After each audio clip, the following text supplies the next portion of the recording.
Seattle has become one of the most attractive cities in the United States. The tech boom has helped bring in some 1,000 new residents every week. Of course, all those new Seattleites need a way to get around, and things are getting crowded.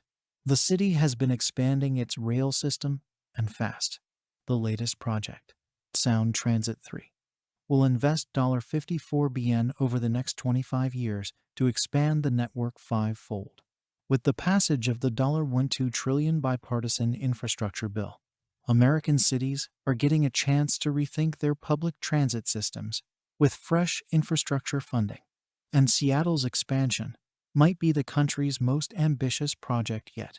Seattle is home to some of the biggest companies in the U.S., from Amazon to Microsoft and Starbucks.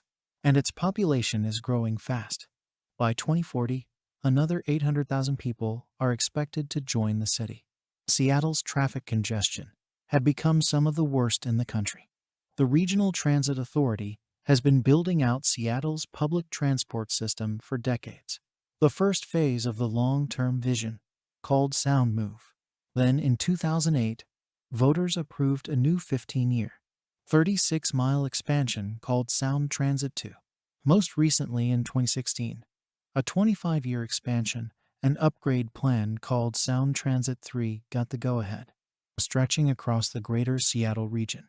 SYNC 3 will add 62 miles of new tracks and 37 new stations, with new services opening every few years.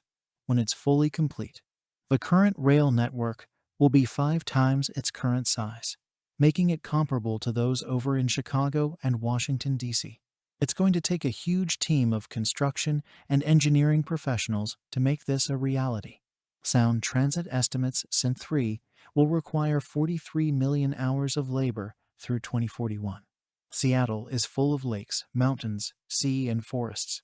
The expansion will have engineers tunneling through complex soils and constructing elevated tracks and water crossings.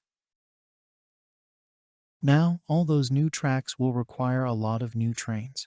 And Sound Transit is working with German manufacturer Siemens to triple its light rail fleet by 2024.